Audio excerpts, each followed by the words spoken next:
Quando as estrelas vieram visitar a terra, depois de concluída a criação, dominaram todas as sombras e recantos esquecidos.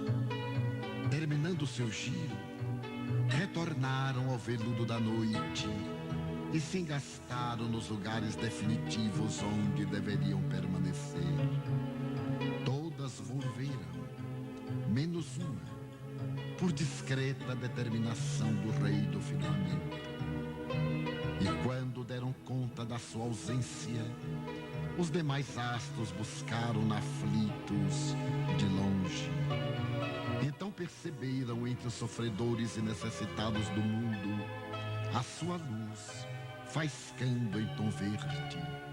Por isso é que a esperança nunca abandona a vida.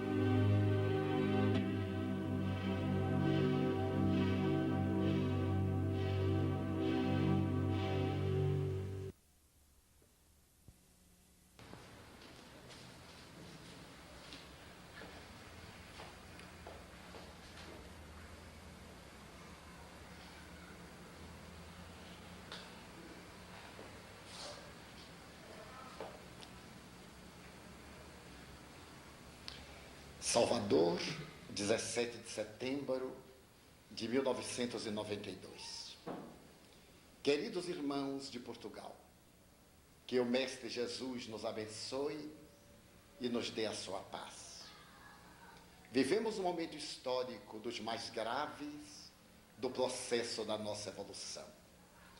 Recordando o período em que Jesus esteve na Terra, experimentamos agora o desequilíbrio, a anarquia, o descontrole da criatura humana.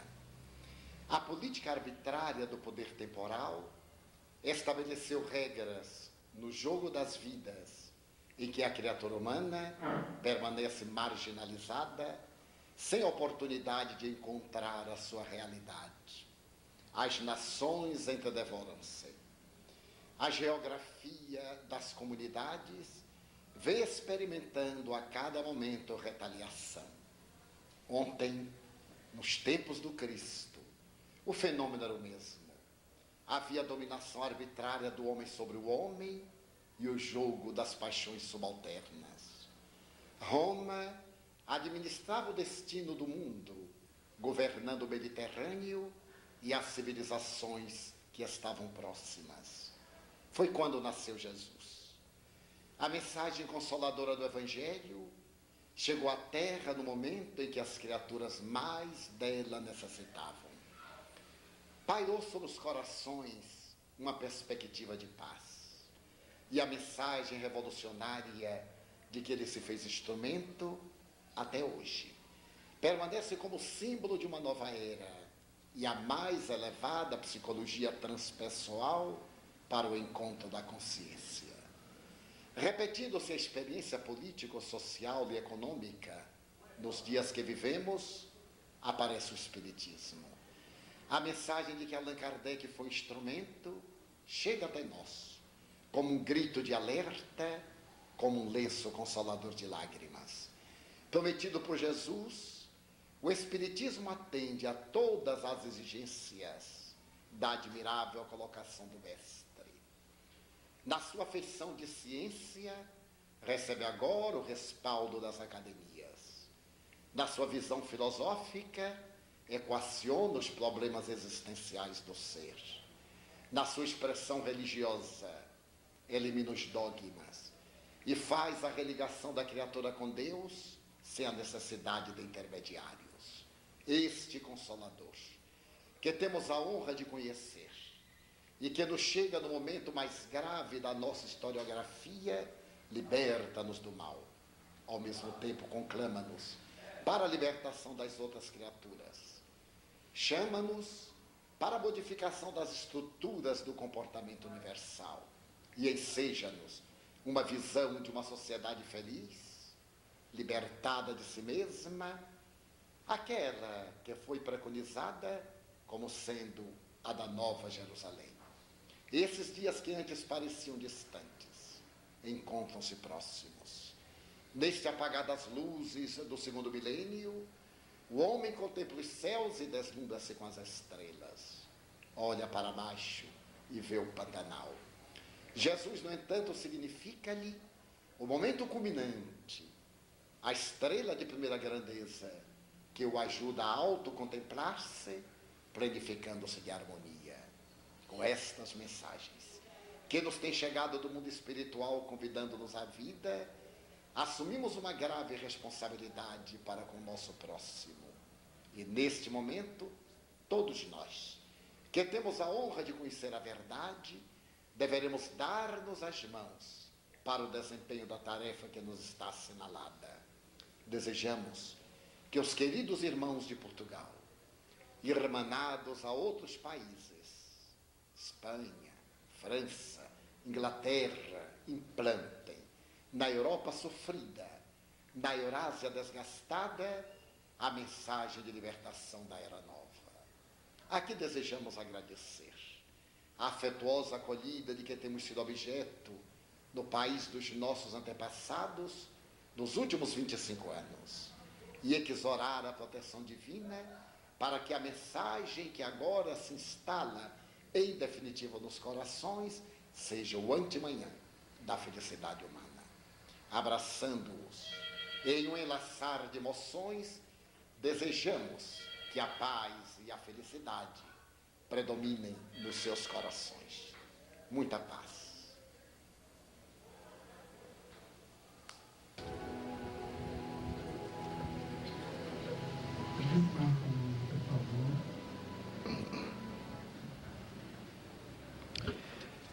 Meus queridos irmãos,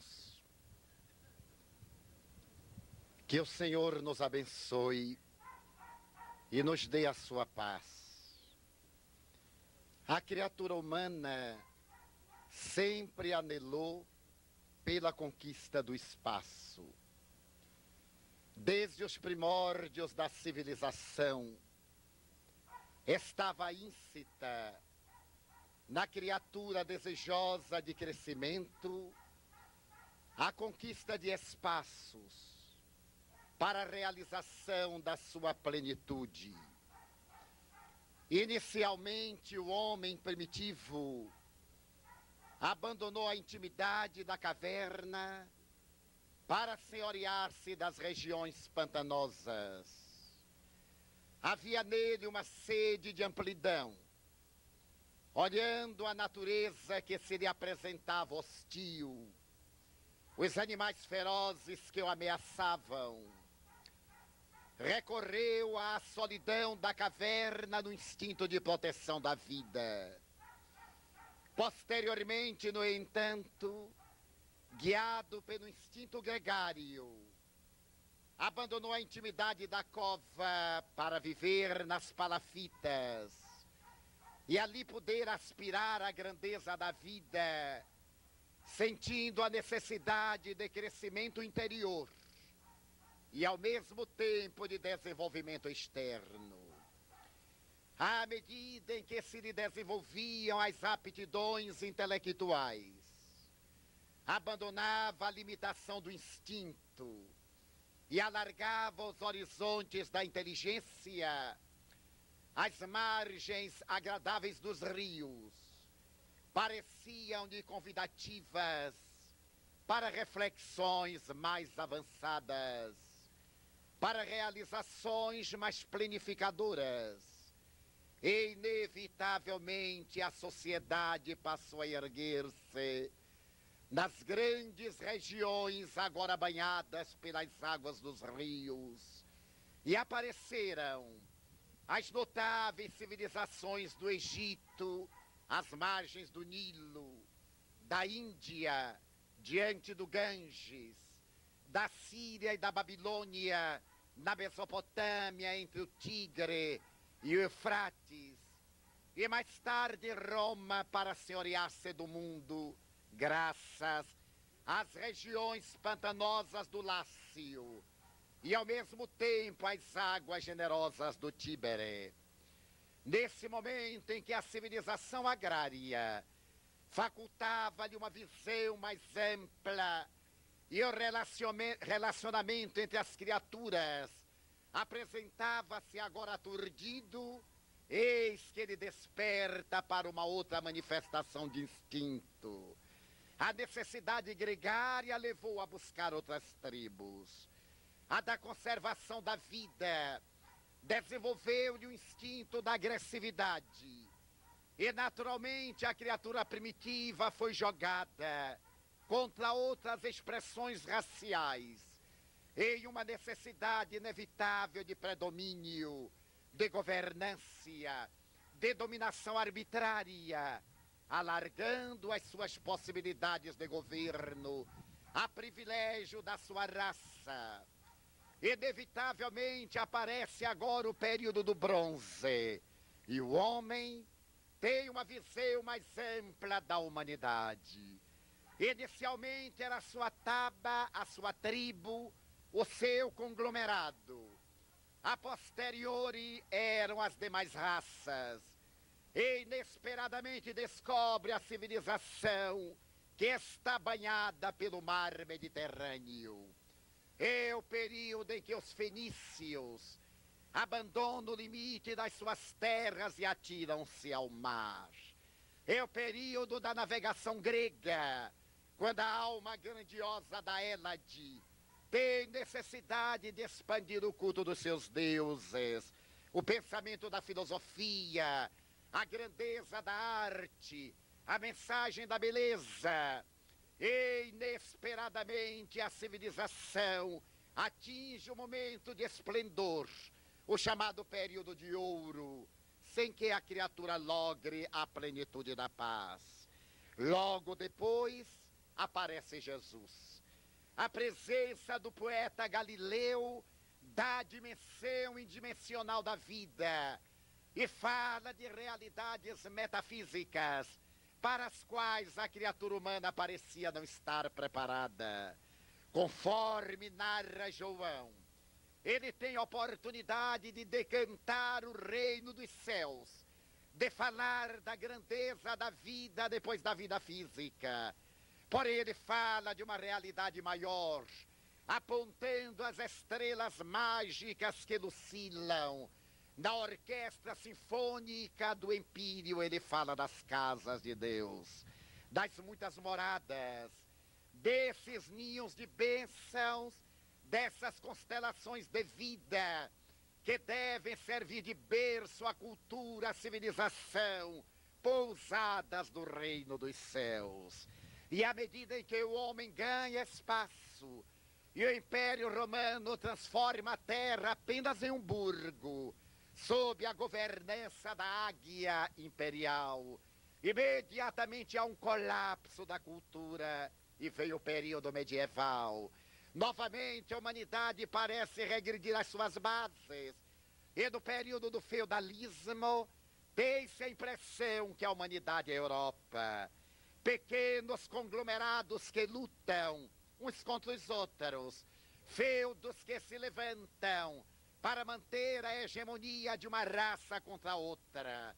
Pequenos reisetes que se erguem e se equipam para destruir novas civilizações, até que inesperadamente há uma reviravolta cultural e, apagando as sombras da Idade Média, surge a escola de Sagres em Portugal, recordando os grandes empenhos fenícios do Henrique de Sagres. Abre as portas do horizonte europeu e fala de que a Terra não é apenas a Eurásia. É necessário alongar-se além da linha do horizonte, como fizera Marco Polo, para encontrar as riquezas do Oriente.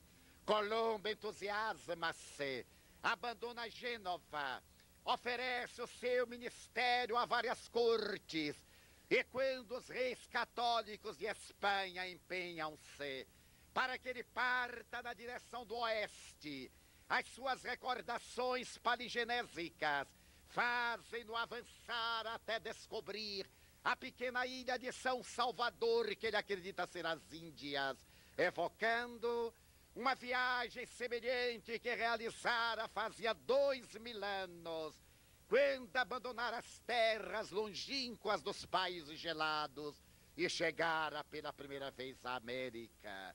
Nesse momento, Vasco de Magalhães tenta demonstrar a esferosidade da terra e parte viajando na mesma direção para retornar ao porto de partida e demonstrar que a terra não era um disco, como asseverava a ignorância teológica, mas antes tinha a forma esferoidal, que merecia a consideração da cultura, abandonando o velho sistema geocêntrico e alargando os horizontes para o entendimento da era heliocêntrica. Galileu Galilei, Nicolau Copérnico, Isaac Newton fazem a sua contribuição a respeito da grandeza da terra, e a ignorância religiosa exila-os, persegue-os, pune-os, através de decretos audaciosos, como se a divindade temesse a pequenez da criatura humana. Mas apesar dos disparates da fé cega, a escola de Sagres manda Cabral, na tentativa de atravessar o cabo tenebroso, e as grandes calmarias empurram-no na direção do país continental, onde ele atira âncoras nas terras abençoadas do sul da Bahia. Pode-se dizer que essa ânsia de horizontes novos facilita a dilatação da solidariedade humana, e ao serem descobertas as terras do continente norte-centro sul-americano, a terra goza de um privilégio dantes jamais sonhado. Mas o homem não se contenta. Ao descobrir as praias brancas adornadas dos coqueirais verdes, olha para as florestas imensas tropicais, para a massa atlântica, e diante da mata devoradora sonha em abrir picadas, em adentrar-se na busca dos véus auríferos, e partem as primeiras bandeiras, saindo de São Paulo, para chegar às terras de Iquitos, no Peru, onde as tradições falavam de minas inesgotáveis de prata, ou até o velho rio Cuiabá, onde se acreditava ter minas inexauríveis de ouro, mas numa ânsia tormentosa de ganhar espaço. Enquanto os portugueses se adentram na mata, do outro lado do Pacífico, os espanhóis, abençoados pelo Tratado de Tordesilhas, contemplam a Cordilheira dos Andes e sonham vencer a espinha dorsal de granito para chegar às terras de Campo Grande, em uma ânsia de encontrar espaços para as suas ambições. Portugueses avançam na direção do oeste, espanhóis marcham na direção do leste, e se constata que a terra gigantesca podia albergar inúmeras vezes a população que ela hospedava temporariamente dos séculos XVI a XVIII, quando o homem, depois de haver constatado que este globo girava em torno de si mesmo, no seu eixo, em volta do sol, olha para os céus e recorda a epopeia de Ícaro, desejando aproximar-se do sol, na velha lenda grega, ensejando ao padre Bartolomeu Lourenço de Gusmão, o balonário, realizar experiências para tentar voar e encontrar espaços indimensionais para a sua realidade estética. As experiências do padre voador permitem que os irmãos Wright atirem no ar um projeto mais leve, que irá culminar no 14 bis de Saint-Dumont, contornando a Torre Eiffel e, afinal, conseguindo controlar as possibilidades dos voos para dar à criatura humana mais espaço, mais amplidão e a solidariedade poder viger entre nós nos espaços exíguos da humanidade.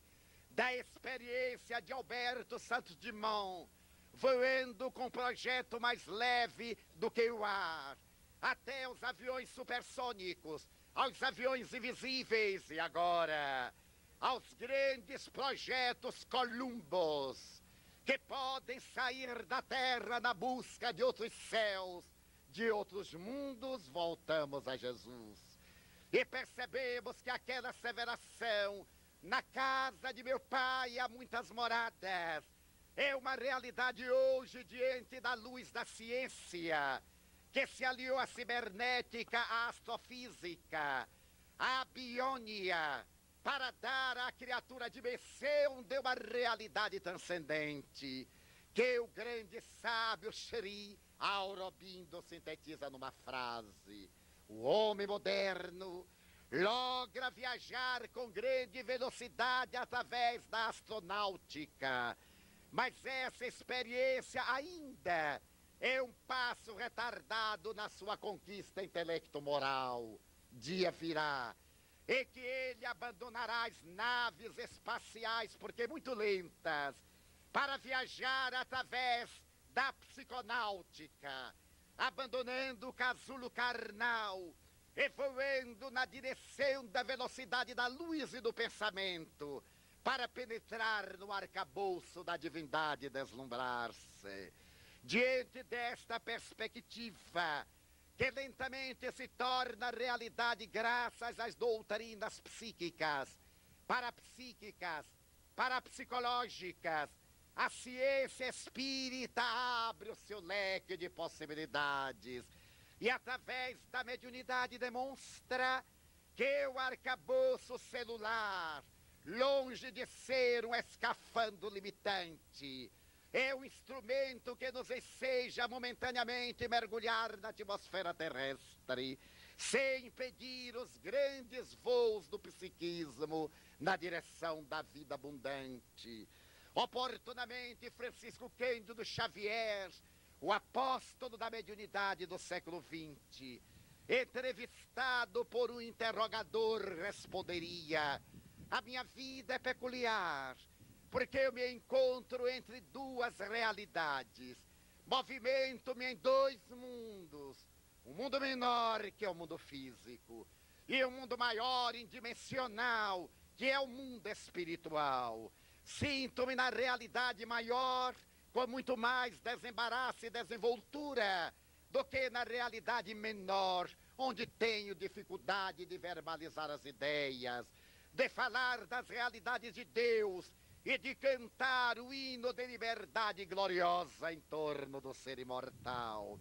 Essa proposta que Allan Kardec nos ensejou, matando a morte e dando dignidade à criatura humana, que deixa de ser o homem freudiano, das sensações, da libido, para ser o homem espiritual de Platão, da realidade transcendente, e encontra hoje na psicologia o seu mais admirável auxiliar, quando a doutrina transpessoal vem asseverar que depois de uma larga viagem pelos horizontes do psiquismo, tornamos-nos um ser eminentemente espiritual.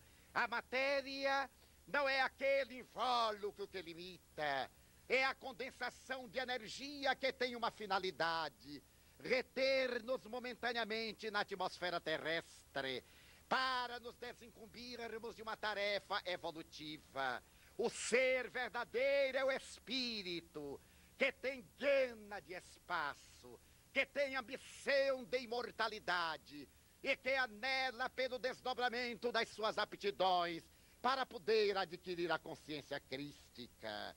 Matando as velhas teorias de privilégios, Allan Kardec nos ensejou na mediunidade uma ponte que podemos atirar na direção do infinito e tocar a outra borda da realidade espiritual, com o que anui poderosamente a psicologia do Dr. Robert Rupp, que faz uma experiência na área do pensamento criativo para convidar-nos a uma reflexão acentuada.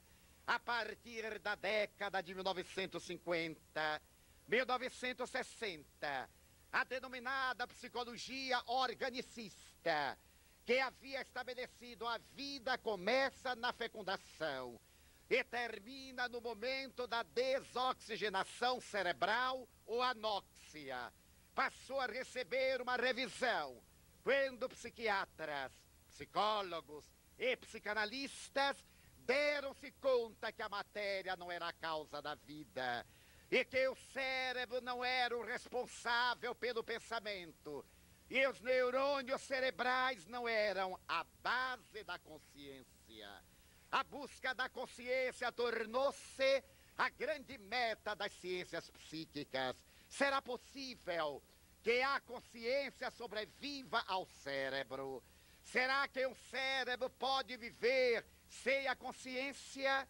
E nessa busca de uma realidade transpessoal, admiráveis psicólogos e psiquiatras levantaram-se para dizer: a consciência independe do corpo, mas o corpo não pode viver sem a consciência.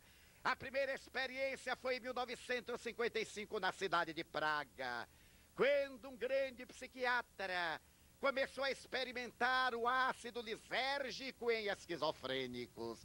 Ao aplicar ácido lisérgico número 20, aqueles psicopatas começaram a ter delírios de natureza psicodélica, passaram a ter sonhos, a ter estados alterados de consciência, a ter visões transcendentais e asseveraram que haviam vivido antes. Informaram que a sua doença atual possuía uma causalidade numa vida antes do berço. O Dr. Groff, que era materialista, diante desta revelação, acreditou defrontar um delírio de natureza psicológica.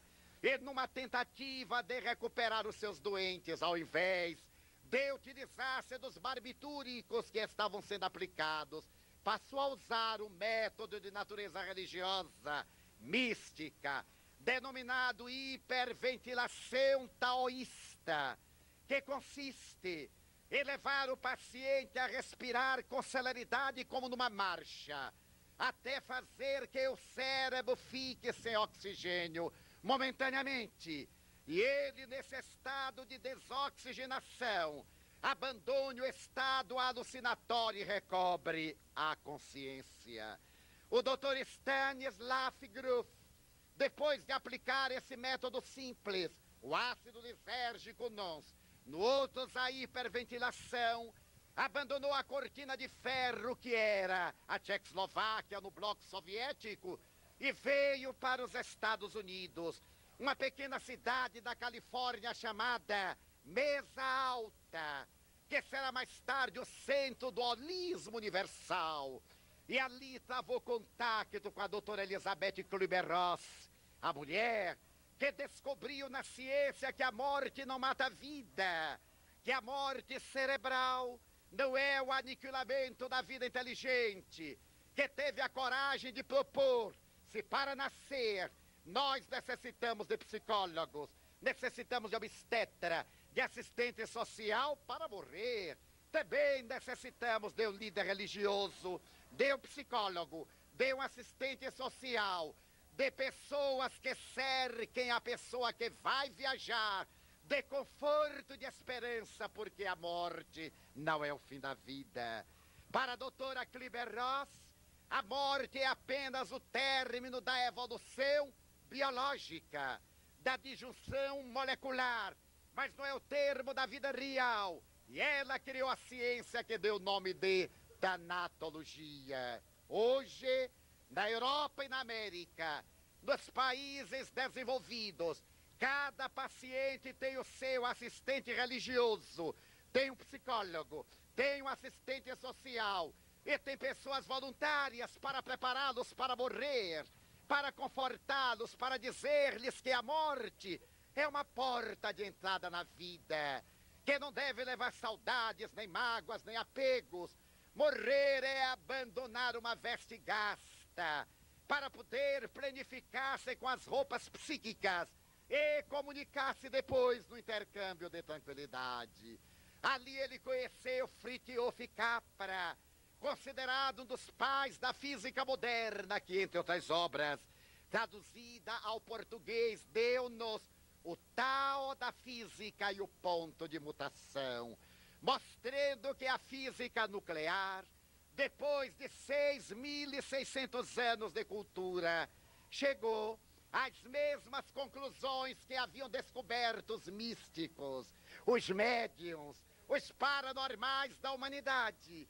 E tudo aquilo que a física nuclear hoje elabora, no campo da energia, das partículas, das micropartículas, o Bhagavad Gita, o Vedanta, o Evangelho de Jesus já se referiam com a mesma naturalidade do campo de energia.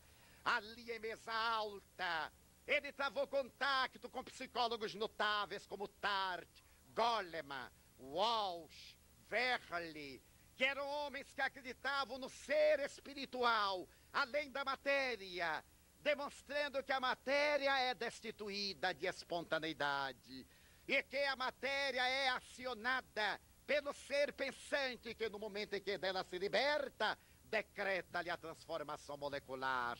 Então nasceu a partir dos anos 75 a psicologia transpessoal, que assevera com tranquilidade: a matéria não é a vida. A criatura humana é um ser energético que pensa, que se veste de matéria e que se despe. A vida não é o corpo. O nascimento é uma porta de entrada. A desencarnação é uma porta de saída. Aliás, o apóstolo Paulo, em admirável epístola, dizia a mesma coisa. A vida é única. Toda vez que se encerra um capítulo, o ser, o homem, a personalidade vai ser examinada para programar a sua nova experiência. Com essas descobertas, a psicologia fez uma análise da criatura humana e o Dr. Robert Rupp acreditou que era necessário dividir da psicologia uma outra escola para albergar as criaturas espiritualistas e propôs a chamada psicologia criativa. Na psicologia criativa, que é ligada à transpessoal, ele estabelece que o mais importante da vida é a consciência. A nossa consciência deve merecer o maior patrimônio, porque disso depende a nossa felicidade. É muito comum dizermos em linguagem popular: ele tem consciência, ela não tem consciência, e não sabemos o que estamos falando.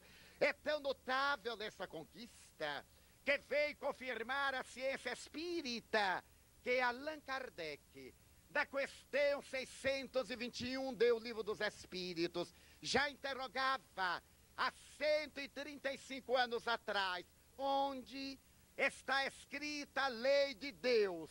E os espíritos venerandos responderam: na consciência. É a consciência humana, o verdadeiro santuário de Deus. É aí que estão as leis. É aí que está a felicidade do ser que discerne. E é aí que está a desgraça da criatura que ludibria. Não é de estranhar, pois, quando alguém entra num quadro neurótico, em um estado psicótico, alguém diga de passagem: é uma consciência de culpa. Quando alguém está com uma enfermidade misteriosa, entre aspas, se diz: é um fenômeno psicológico, é um drama emocional. E para poder explicar esta problemática, surgiu uma ciência na área médica, a psicossomática, para explicar que os nossos conflitos de consciência, os nossos estados emocionais, somatizam-se em desequilíbrios de natureza orgânica. Da mesma forma que as nossas doenças orgânicas produzem degenerescência de ordem psicológica, porque a criatura humana é um campo de energia.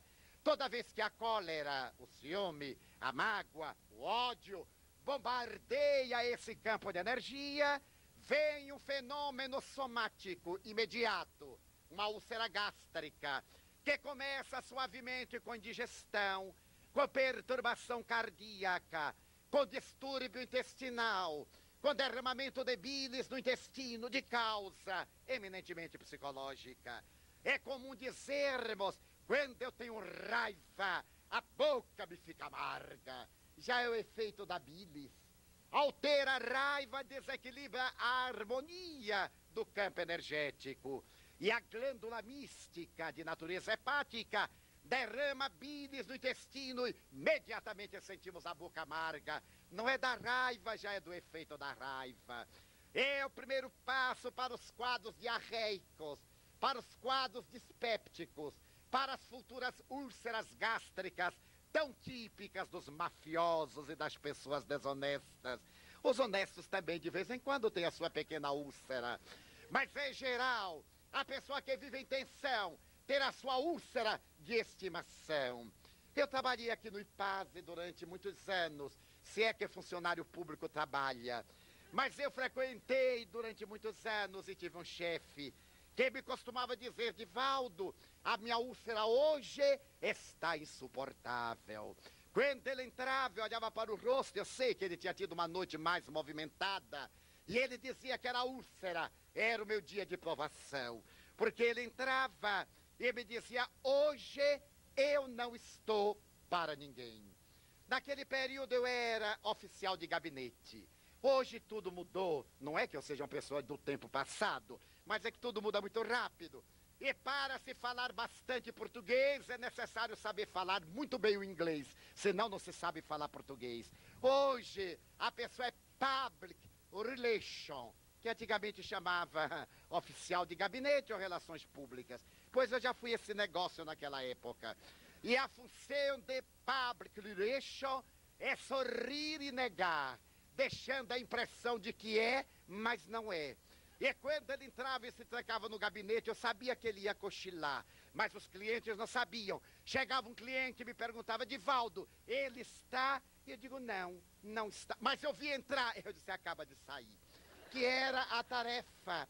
Exatamente, eu ganhava para isso, para defender o chefe e para não desagradar o cliente. Ele então me dizia: hoje a minha úlcera está insuportável. E normalmente nas reuniões sociais, que naquele tempo era o período dos 10 mais, das 10 mais, era aquele período em que se disputava ter o nome no jornal, como até hoje, quando havia uma dessas festas insossas que as pessoas adoram, ele me dizia: não posso. Hoje a minha úlcera não me vai deixar, você vai por mim. E quase que me fez uma úlcera. Então eu ia às reuniões sociais e ficava ali rindo. Eu não sabia porque tinha que ficar rindo, mas eu era relações públicas, tinha que ficar rindo. E a pessoa perguntava: e o doutor fulano? Eu digo: ele hoje está profundamente atacado da úlcera. Ele não pode vir. E eu ficava, mas não havia nada pior do que examinar aquelas pessoas com a taça de uísque em uma mão, o cigarro na outra, e eu que não fumo e não bebo, com duas complicadas mãos desocupadas. Foi quando veio o período de fazer compras no Paraguai. Então era elegantíssimo. As pessoas com uísque escocês, fabricado em Foz do Iguaçu e vendido na Cidade de Leste. E o cigarro. E eu me via naquela roda e digo: meu Deus, vou morrer ulcerado por causa dele. Eram seus tremendos conflitos psicológicos. Era um homem de muitos conflitos psicológicos. O doutor Robert Irup então dividiu a sociedade em dois grandes grupos.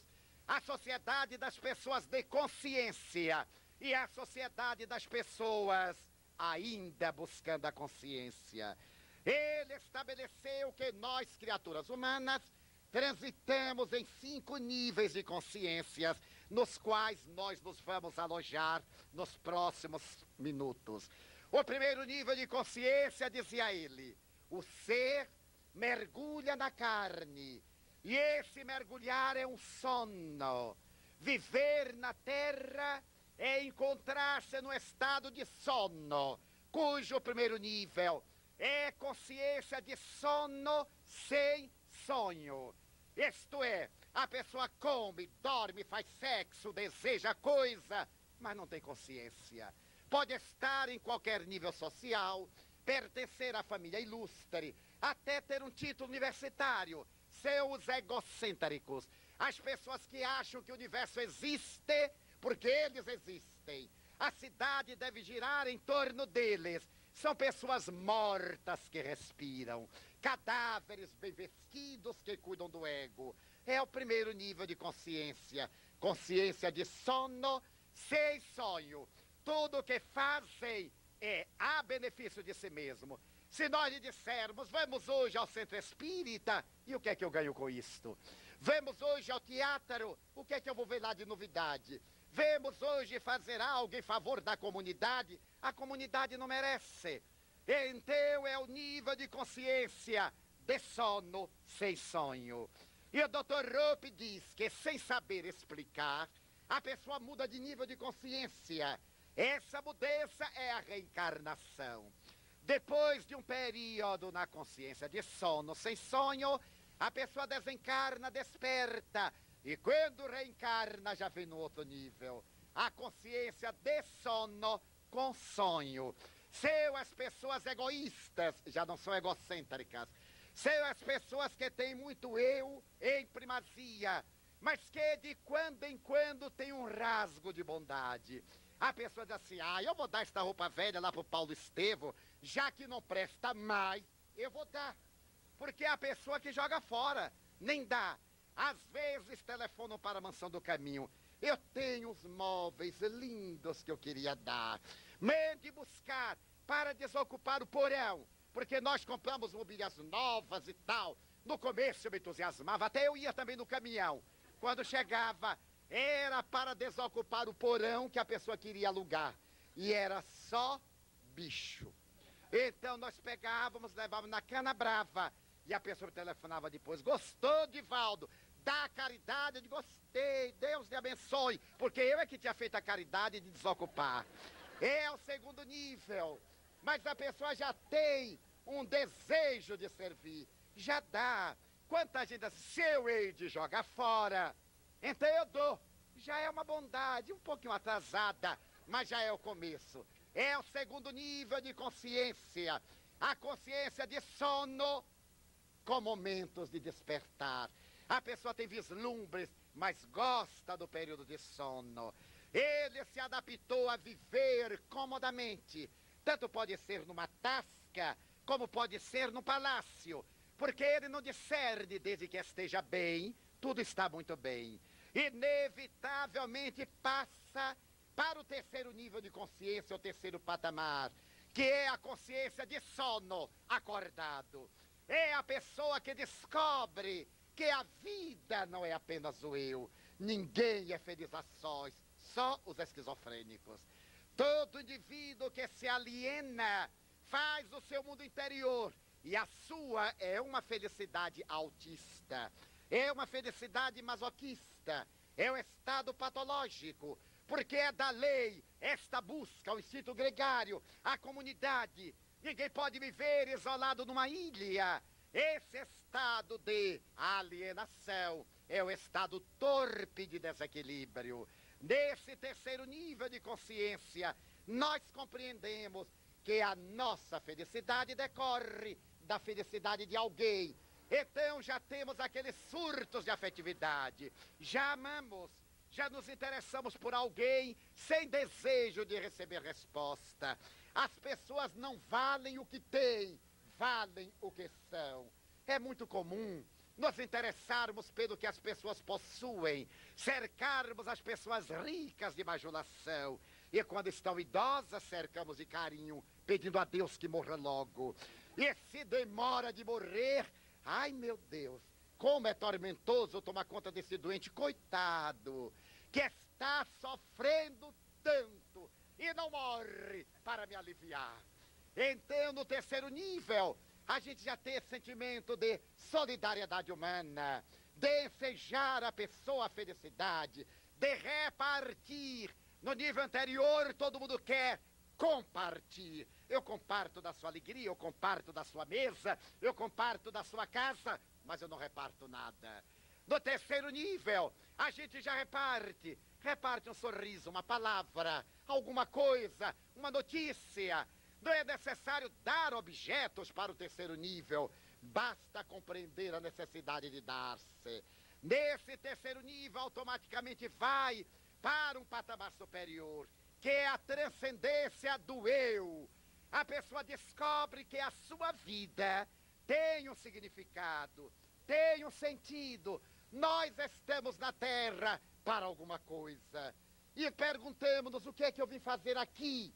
Quando nós começamos esta pergunta, estamos no 4º nível de consciência. Eu tenho tudo. É verdade que eu não tenho desperdício, mas eu tenho necessário. Eu vou dar-me a alguém, a alguma coisa. Há muitos anos atrás, apareceu uma senhora que naquela época deveria ter uns 60 anos. E ela me disse: Edivaldo, quando eu ficar velha, eu vou te ajudar a tomar conta de crianças na Mansão do Caminho. Eu olhei para ela, bom psicólogo, calculei a idade, embora não dissesse. Ah, muito obrigado, Deus lhe pague. Eu devia ter naquela época 40, não vou dizer exato não, para vocês não calcularem. 40. Daí a 10 anos ela me apareceu e disse: você ainda continua com a Mansão do Caminho? Sim, senhora. E continua lidando com crianças? Sim, senhora. Edivaldo, eu adoro crianças.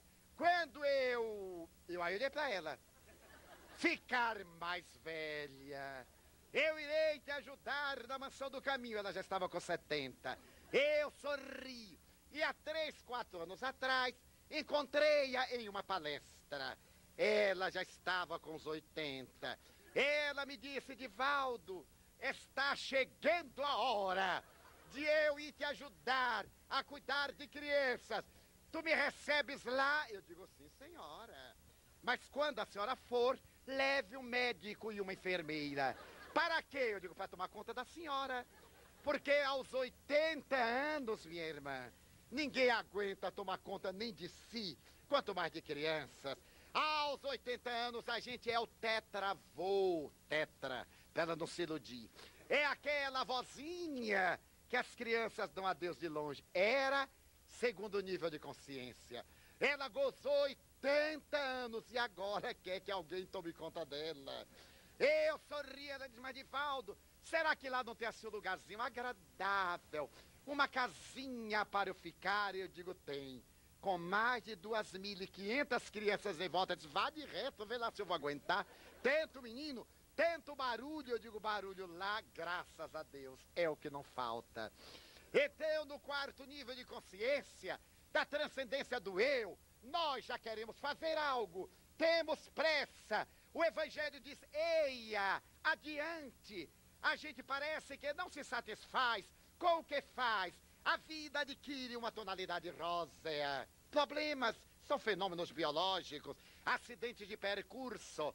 Mas o estado interior é de beleza, é rico de emoção, é caracterizado por uma onda de ternura. E a gente passa para o 5º nível. A consciência cósmica, aquela consciência que assinalou o apóstolo Paulo: já não sou eu quem vive, é Cristo que vive em mim. É formidável quando o nosso amor de consciência atinge esse nível. Certo dia disse-me Chico Xavier: ah, meu filho, tem hora que eu não sei se sou eu ou se é Emmanuel, porque há uma tal identificação que eu próprio me confundo. Quando ele era jovem, estava no cemitério do Bonfim, em Belo Horizonte, acompanhando um amigo que houvera desencarnado e ia inumar o cadáver. Apareceu-lhe o sacerdote que a família havia convidado e, reconhecido médium notável, perguntou-lhe: Chico, aqui tem espíritos? Ele disse: ah, muito mais do que pessoas. Mas, Chico, você vê os mortos? Ele disse: não, eu vejo os vivos, porque se morreu acabou de não ver. Eu vejo os desencarnados. Você seria capaz de receber para mim uma mensagem aqui, agora? Ele disse: eu não posso garantir, porque se eles não vierem, eu não receberei. Mas vamos tentar. Então o padre disse a Chico: o que é necessário? Ele disse: um papel, um lápis, uma caneta. Não havia papéis. Naquele tempo você fumava uma marca de cigarro muito boa, chamada Cigarro Olinda, que era também vulgo mata-rato. Ele então tirou o cigarro do bolso, rasgou a carteirinha. O Chico pôs a mão e Augusto dos Anjos psicografou um poema alexandrino. Gemem os goivos da saudade, prende o sino da igreja. Porém falava da imortalidade da alma. 3 dias depois, me contaria Chico Xavier. Ele estava meditando em casa quando se aproximou o espírito de uma jovem poetisa. E ela disse: eu sou Alta de Souza, desencarnei na cidade de Macaíba, ou melhor, do Recife, nascendo em Macaíba, no Rio Grande do Norte. Eu sou a triste Cotovia, a poetisa da melancolia, Chico. Eu queria escrever um poema por você. E dobrando-se na aura do médium, vinculando-se perispírito a perispírito, para produzir o automatismo motor, ele escreveu um poema dedicado a Nossa Senhora das Angústias. E ele me contaria, Divaldo, ela chorava, e eu não sei se eram seus olhos que choravam minhas lágrimas, ou se eram minhas lágrimas que corriam pelos seus olhos. Já não é ele quem vive, é a vida imortal, estuante. Quem se não recorda de Irmã Dulce, incorporada pelo ideal do seu hospital? Disse-me um dos meus filhos espirituais que trabalham ali como médico, que ela ia passando suavemente, e quando encontrava 2, 3 enfermeiros conversando, ela dizia assim: ah, aqui está muito bom, tem tempo para conversar, quer dizer que tem pouco serviço, Deus fique com vocês. E transferia cada um para uma enfermaria pior. E as pessoas que estavam no segundo nível de consciência diziam: o demônio desta freira não morre nunca. Eram as diferenças de níveis, enquanto ela, no nível de consciência cósmica, anelava pela humanidade, o pessoal da consciência de sono, com despertares, anelava pelo seu egoísmo. Chegando nesse estado que caracteriza a Madre Teresa, seus pobres, mais pobres, que caracterizou Schweitzer na África, o Einstein, nas concepções universais. O indivíduo atinge a plenitude. Então a psicologia veio dizer que Deus está em nossa consciência. E a mensagem do Espiritismo hoje é uma grande viagem na busca da nossa consciência. É importante fazermos uma análise para descobrirmos em que nível nos encontramos da nossa realidade e evoluirmos, saindo dos patamares mais baixos para os mais elevados, tornando-nos pessoas importantes, no bom sentido da palavra, importantes para si, importantes para o seu próximo. Outra área da psicologia, chamada transacional, chegou a esta mesma conclusão, porque o objetivo dessa doutrina, de 3 notáveis psicólogos psiquiatras, o Dr. Johnson, Melanie Klein e outros, é exatamente o oposto do primeiro nível de consciência. Na psicologia transacional, a questão é esta: você está bem? Estou, então eu estou bem. Porque se você está bem, eu fico bem. Não é importante que eu esteja bem para que você se sinta realizado. A minha meta é você. Então surgiram doutrinas que vêm nos trazer o lastro da felicidade no momento em que a violência urbana ganha as cidades. Os arrastões ameaçam, a toxicomania devora, a solidão denigre e o desespero em forma de angústia toma conta de nós. Volta, Jesus, como ele prometeu: eu não vos deixarei órfãos, eu mandarei o Espírito de verdade vir ter convosco. E quando ele chegar, pousará sobre vós, ficará convosco para todo sempre, repetirá as minhas lições, dir-vos-á coisas novas, e estará ao vosso lado até a consumação dos erros. Que espírito de verdade é esse? Nossos irmãos protestantes dizem que foi o Pentecostes, que 50 dias depois as labaredas vieram e reformularam os ensinos de Jesus, o que é uma ingenuidade.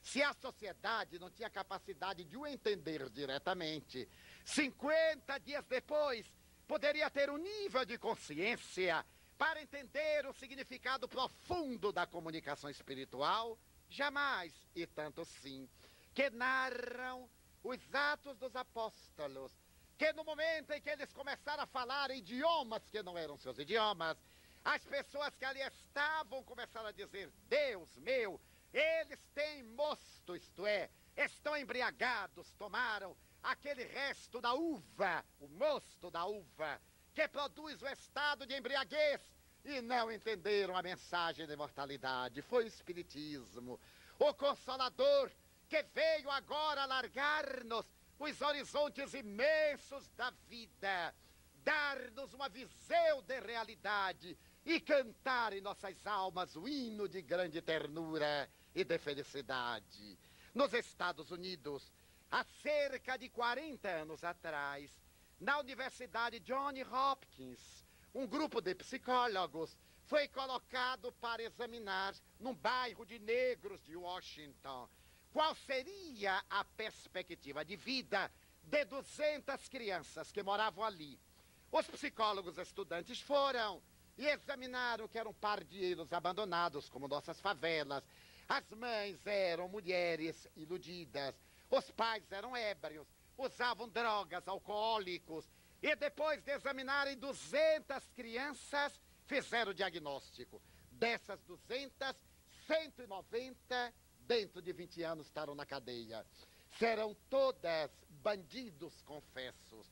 Algumas meninas serão mulheres degeneradas e também estarão na área do crime.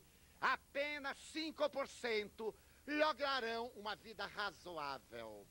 A experiência foi arquivada.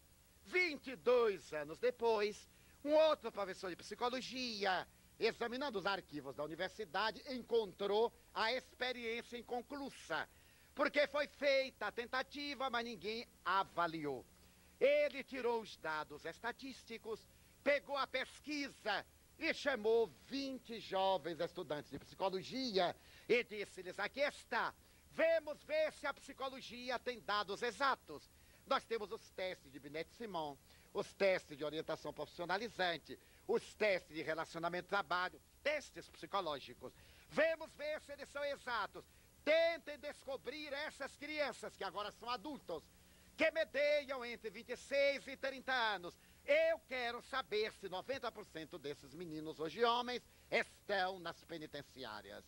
Os alunos tiveram dificuldade, mas lhes ocorreu uma ideia: irem ao departamento eleitoral e fazer o levantamento, porque mais de 20 anos eles eram eleitores.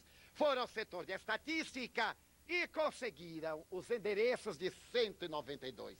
De 200, 192. Foram visitá-los e, para a surpresa deles, encontraram cidadãos honrados, casados, senhoras, moças que não se haviam casado, porém perfeitamente normais, com um bom status socioeconômico e numa posição de relativo privilégio. Então eles voltaram e disseram que a estatística havia dado errada. A previsão psicológica foi negativa. Então o próprio professor foi e constatou que todo mundo havia triunfado. Dos 192, 188 haviam seguido além da média. E 4 tiveram pequenos deslizes perfeitamente normais na incidência percentual. O professor, sem saber como explicar, perguntou a um: por que você triunfou? Você morava numa favela, sua mãe era uma vendedora de ilusão, seu pai usava tóxico, era alcoólatra. Por que você não se tornou um bandido? E o rapaz disse: por causa da minha professora primária. Eu tive uma professora primária que me dizia: você vai dar para a gente, você será cidadão. E eu não podia desanimar a minha professora. Era uma mulher baixinha, terrível. E como se chamava? Fulana de tal. Perguntar a outro: por que você triunfou? Eu tive uma professora primária que era uma fera. Ela dizia que se eu não triunfasse, ela iria atrás de mim até o inferno, mas ela me cobrava. E como era o nome dela? Fulana de tal, a mesma. Assim ele perguntou: todos 188 haviam sido alunos da mesma professora em diferentes estágios. Alguns foram com ela até a série final, outros ela tomou conta um período e tal. E ele disse: a professora é uma mágica, parece até que é médio espírita. Saiu a procurá-la e descobriu que ela estava aposentada, já era uma senhora de mais de 70 anos. Estava numa casa em uma nursery, onde normalmente nos Estados Unidos se recolhem pessoas idosas ou crianças. Ele fez uma visita com os alunos, pediu à velha professora uma entrevista, e quando ela se viu entre jovens, ela disse: ai, estou remoçada. Voltei ao meu período de olhar para a cara de jovens, eu adoro jovens. A única vantagem de ser velha é que a gente pode reclamar com tudo que é jovem. É uma vantagem formidável. E ele perguntou: professora, você se lembra de fulano de tal, de Beltrano, de Cicrano? Não. Como é que eu vou me lembrar? Eu tive alunos durante quase 50 anos. Eu não vou me lembrar de nenhum deles, mas todos se lembram da senhora. É natural. Eu era a professora deles. Eles têm razão para lembrar-se de mim, mas eu não tenho memória para me lembrar de todos.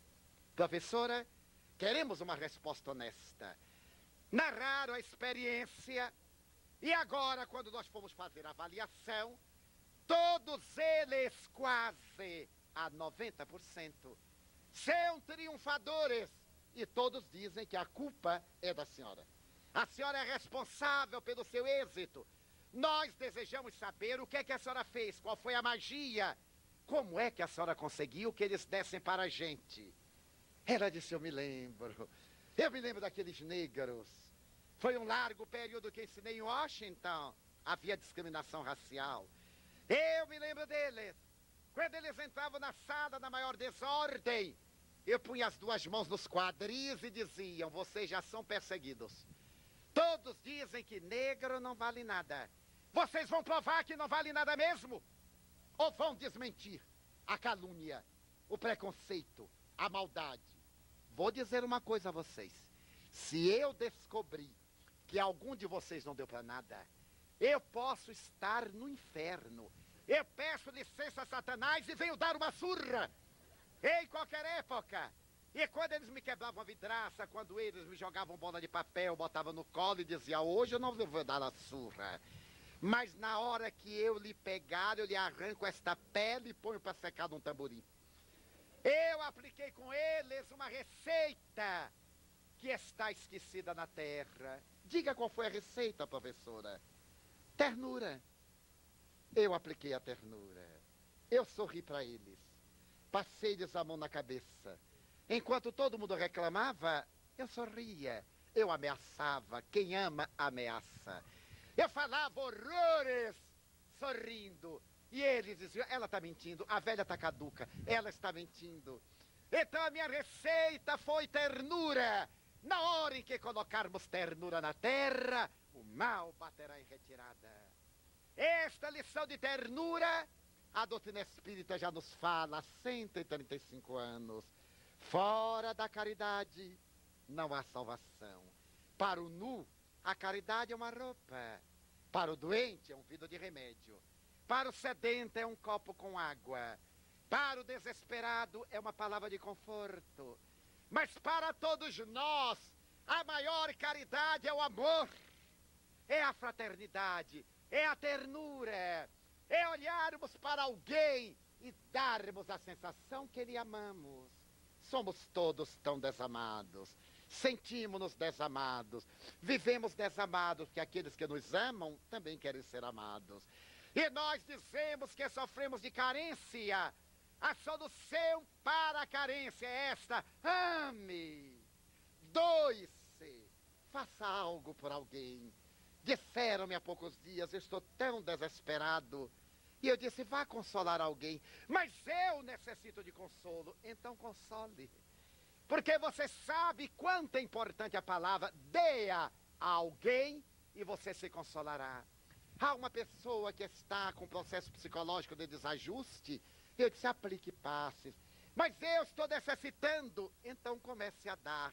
Só temos o que damos. O que nós juntamos, devemos. É uma técnica de contabilidade. Tudo aquilo que eu tenho, devo. Tudo aquilo que eu dou, eu tenho. Você se esforce. Ah, mas eu sou uma pessoa perturbada. Deixe de ser para ajudar. Porque enquanto nós temos a desculpa: quem sou eu? A gente fica numa boa, bem feliz, dando trabalho aos outros. E quem sou eu? Eu sou uma pessoa trabalhosa. Está na hora de criarmos espaço. Este espaço que, psicologicamente, é a causa essencial das frustrações conjugais, das separações do matrimônio. Porque em nossa casa nós temos nosso espaço, temos o nosso armário, a nossa cama, o nosso quarto, e quando se é filho único, pior, tem a casa inteira, porque filho único é dono de tudo. Principalmente quando chega, depois que os filhos já estão adultos e chega o último para tomar conta da casa toda, o netinho filho, e deu aí a casa é dele, casa-se, de repente tem que dividir o espaço. Já o quarto não é da gente inteira, é dos dois. Aí diz assim, o guarda-roupa, a moça logo assim, metade meu, 3/4 parte dela que tem mais roupa. E o resto é seu, viu, meu bem? Aí a gente faz, o banheiro é dela o tempo todo, porque pra pentear, pra despentear, pra pintar, pra cuidar, a gente entra no banheiro de corre-corre. Meu bem, pere aí. Daqui a pouco. Meu bem, eu vou perder o ponto. Levantar-se mais cedo. Você sabe que eu não demoro no banheiro. É só uns minutinhos e tal. E então o espaço vai ficando estrangulado. A gente estava acostumado a sair a sós. Agora tem que sair com aquela coisa. Aonde vai, leva a coisa. No começo é uma beleza. Daí é necessário preservar o espaço interior. Ter o espaço físico repartido, mas ter o espaço interior. Um dia uma senhora me disse, Edivaldo, eu não sou ciumenta. Mas quando ele fica quieto, eu sei que ele está me traindo com outra.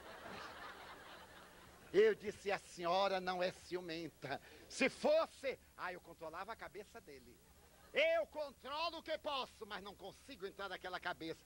Ele me olha, ri, eu digo, danado, está me traindo.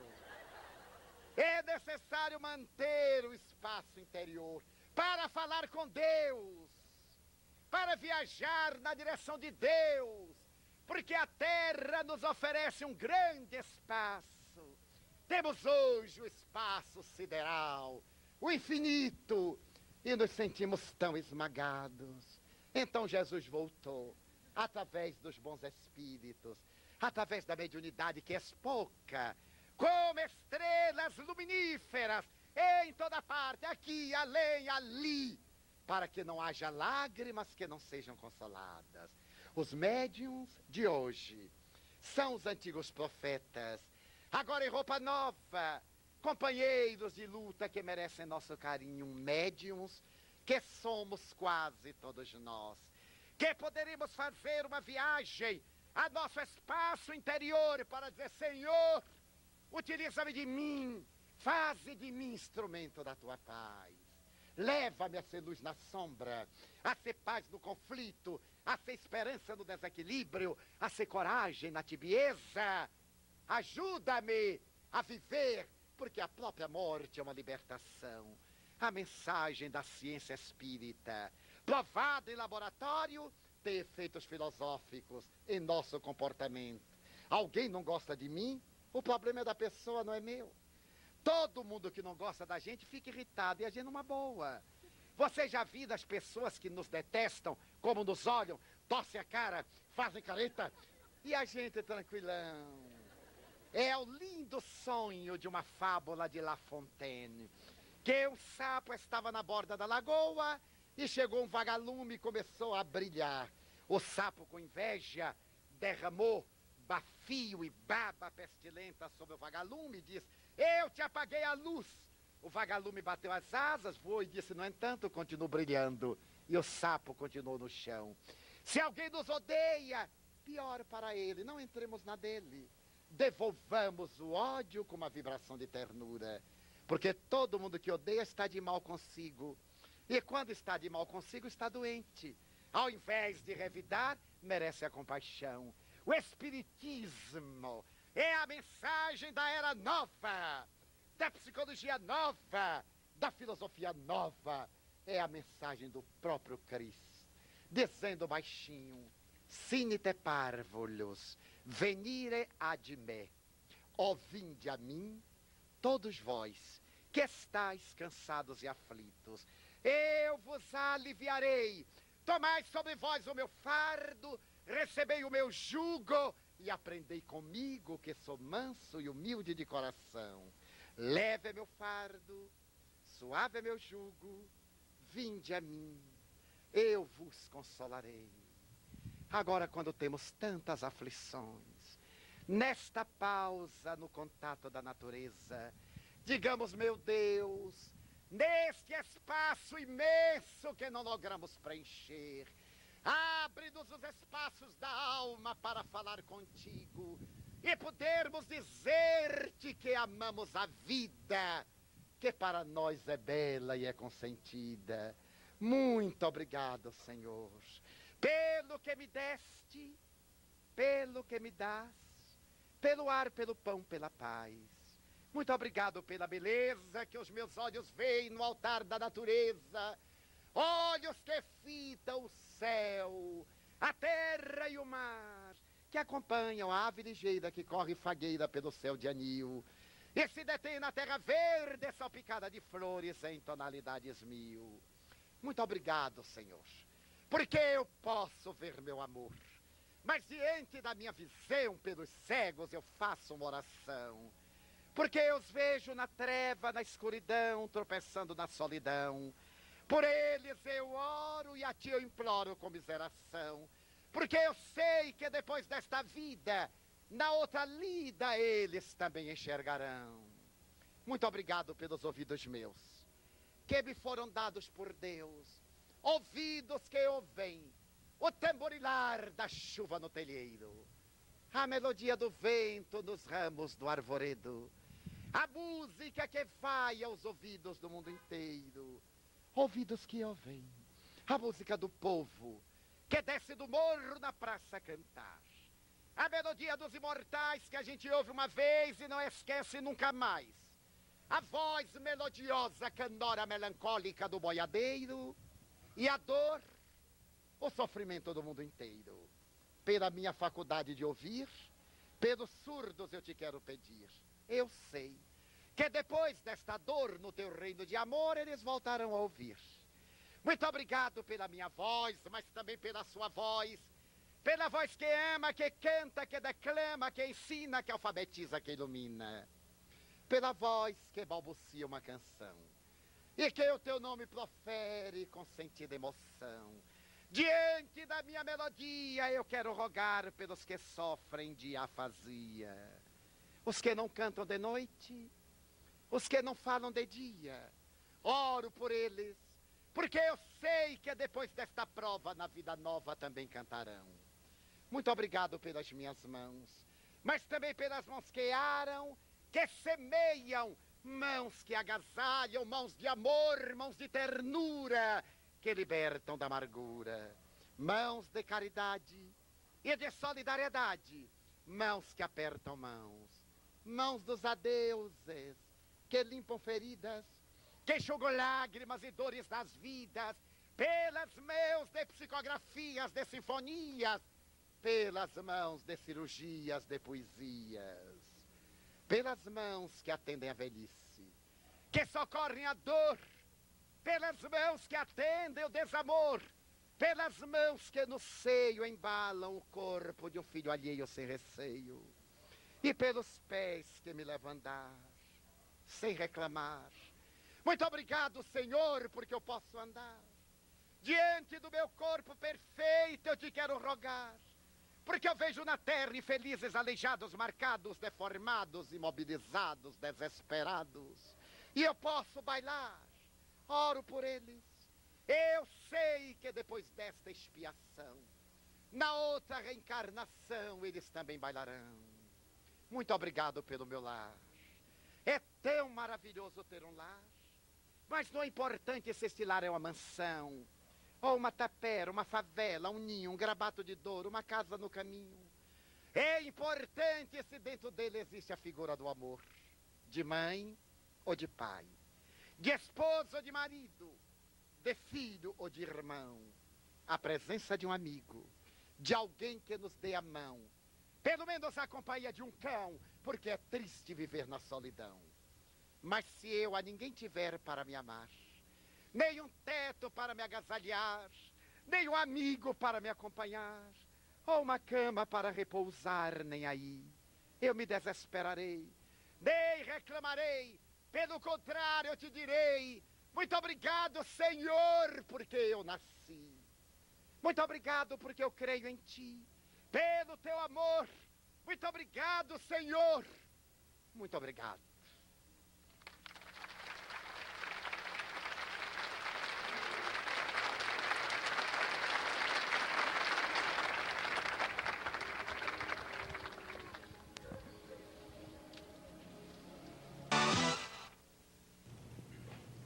A Mansão do Caminho está completando 40 anos de trabalho. Hoje a mansão abriga mais de 2.700 crianças carentes, além de prestar serviços à comunidade Pau da Lima. Está aqui no estúdio principal responsável por esse trabalho, o fundador da Mansão do Caminho, Divaldo Franco. Bom dia, Divaldo. Como é que se mantém hoje a Mansão do Caminho? A Mansão do Caminho mantém-se essencialmente do resultado dos direitos autorais de 110 livros que já publicamos, como também de conferências que estão gravadas em áudio e videocassete. Além disso, nós recebemos ajuda governamental do Poder Municipal, Estadual, Federal e dos órgãos que a esses poderes estão vinculados. Mas, sobretudo, da generosidade da criatura humana, porque o homem é essencialmente bom e, graças a isso, temos podido levar a Mansão do Caminho adiante. Nesses 40 anos, a Mansão do Caminho já ajudou a formar muita gente. Não é todo mundo que sai de lá, sai com uma vida garantida, não é isso? Nós já tivemos cerca de 700 filhos que residiram na Mansão do Caminho. Mas entre aqueles que participaram das nossas atividades, quase 50 mil nos últimos 40 anos frequentaram nossa casa e hoje são cidadãos no labor da comunidade humana. Divaldo, você falou em 110 livros de sua autoria. São livros psicografados, não são? Exatamente. Quem são esses guias que influenciam o trabalho de Divaldo Franco tão fortemente? Nós temos o espírito Joana de Ângeles, que é o pseudônimo da abadesa Joana Angélica de Jesus, que é a coordenadora do nosso trabalho de natureza mediúnica. Nesta obra, que é bastante vasta, ela já escreveu 40 livros por nosso intermédio. Uma grande equipe foi por ela mesma convidada para a realização das obras mediúnicas. Entre outros, ela convidou Rabindranath Tagore, Victor Hugo, Charles Dickens. E no Brasil, Manuel Filomeno de Miranda, Marco Prisco, Viana de Carvalho e outros, que tem escrito tranquila e pausadamente para trazer à humanidade uma mensagem de paz e de esperança. Uma mensagem bastante necessária no período que nós estamos vivendo, não é isso, professor? Sem com muita dúvida. Violência. Vivemos um momento grave da nossa constituição filosófica e comportamental. A humanidade parece haver perdido os rumos e a única resposta para esses dias de inquietação, de intranquilidade, é a presença de Deus, por intermédio do pensamento de Cristo, que hoje as doutrinas cristãs atualizam e o Espiritismo procura colocar em pauta. Como é que na Mansão do Caminho o Espiritismo é colocado em pauta? A nossa conduta é a base essencial da nossa divulgação. Procuramos seguir o ensinamento de Jesus quando ele disse: conhece a árvore pelo fruto. Aqueles que ali morejamos, procuramos pautar o nosso dia a dia dentro das diretrizes evangélicas. Além disso, ministramos por um programa especializado aulas para aqueles que residem conosco. Os que morejam em nossa escola, pelo fato de ser uma escola leiga, recebem ensino espiritual em dia dedicado para isso, nos sábados à noite. E as crianças que moram lá, além das aulas, que tipo de atendimento elas têm? São verdadeiros filhos. Quando elas chegam, são adotadas por nós, recebemos o termo de guarda e responsabilidade e passamos a viver em função delas na condição de uma família que está sendo reconstituída. Fomos pioneiros nesse labor na América Latina, reconstituindo a família para atender a criança socialmente desajustada. No início recebíamos órfãos de pai e mãe, posteriormente os órfãos sociais, e hoje alargamos o nosso trabalho para a comunidade essencialmente, a fim de promovermos a criança, evitando qualquer tipo de isolacionismo. Mesmo numa comunidade como a nossa, a experiência nos demonstrou que não é lícito retirar do seu meio social aquele que a divindade ali colocou por motivos vários, principalmente de evolução.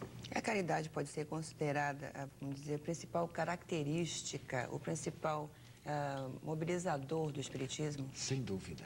Allan Kardec o disse com muita propriedade: fora da caridade não há salvação. Agora, o que é caridade mesmo? A caridade é um sentido de doação. O apóstolo Paulo definiu-a muito bem na segunda epístola aos Coríntios, capítulo 2, quando diz que a caridade é um ato de imolação. Toda expressão do amor que se santifica é um ato de caridade. Que mensagem o senhor daria para 93? Uma mensagem de esperança e de consolação.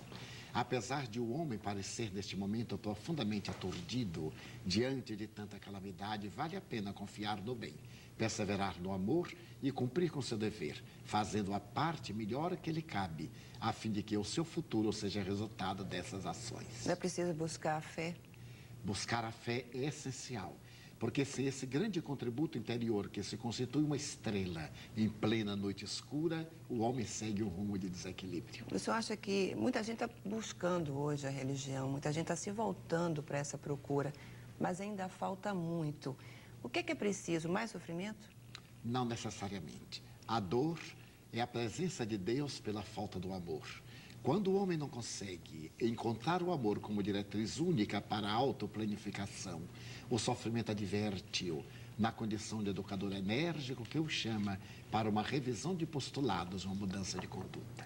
O Espiritismo não prevê, mas é possível adiantar alguma coisa com relação ao homem em 93? Os espíritos nos asseveraram que será um ano ainda de testemunhos.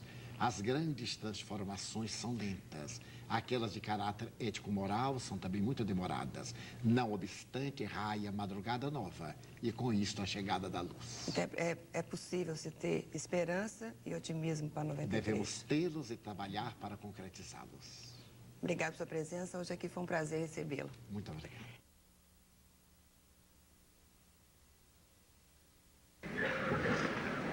Um outro fator para eliminar o dono do centro espírita está no estatuto, no que se refere à administração.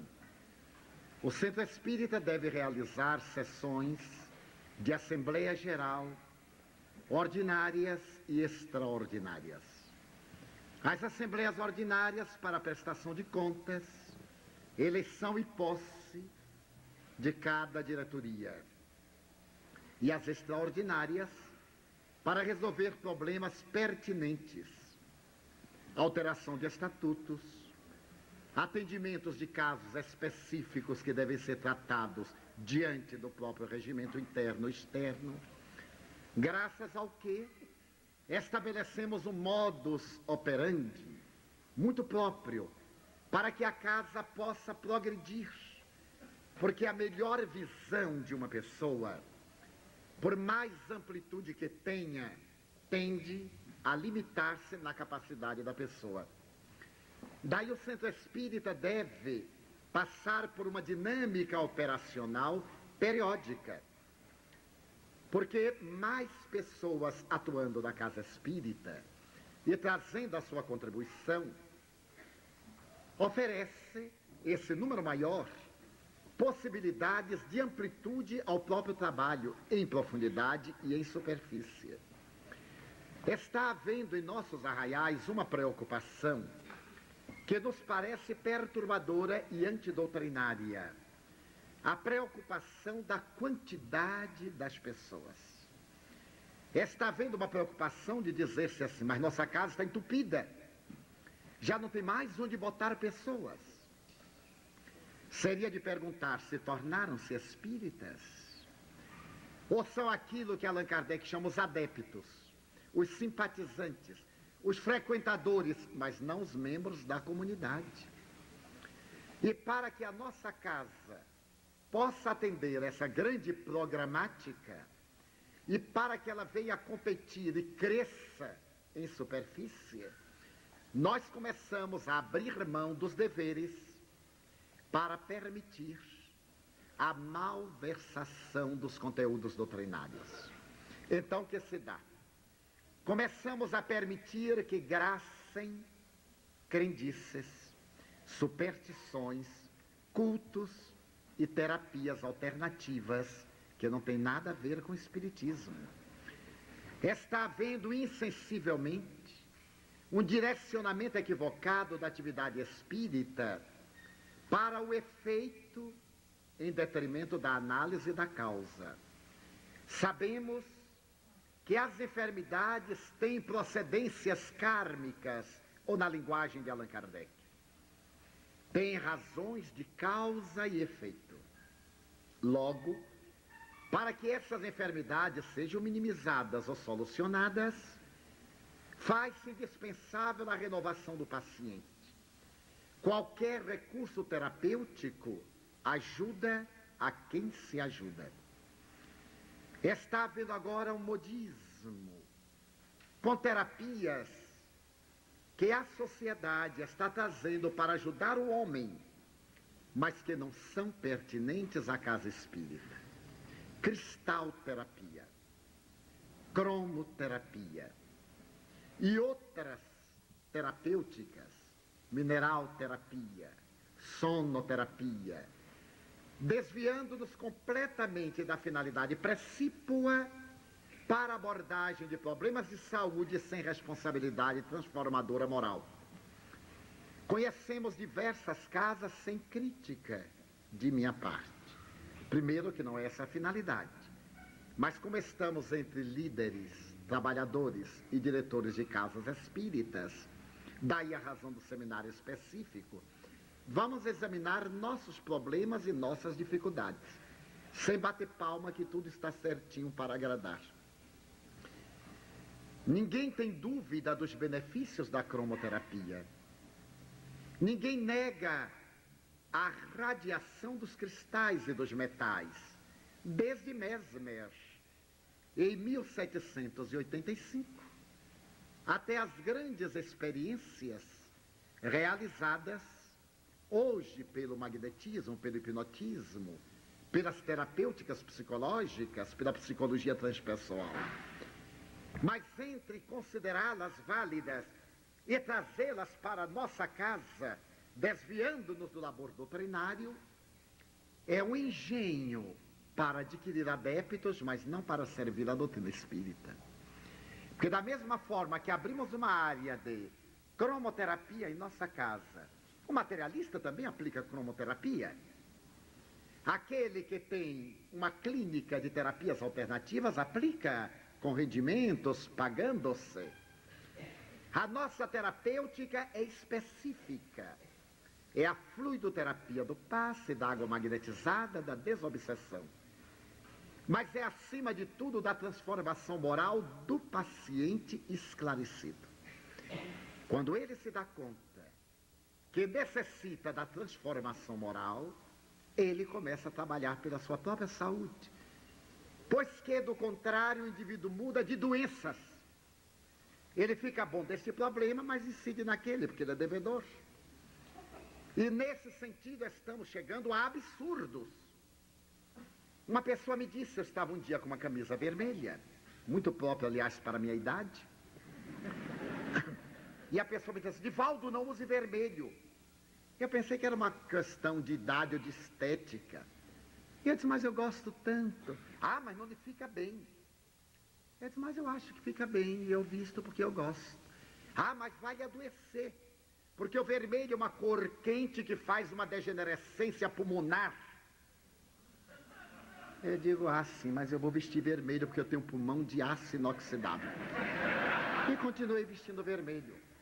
Porque se uma singela cor vai destruir a minha vida, a doutrina que eu prego está errada. Porque eu vou adquirir uma doença que não está no meu karma só porque eu sou ignorante e coloco uma cor quente ao invés de uma cor fria. É irracional.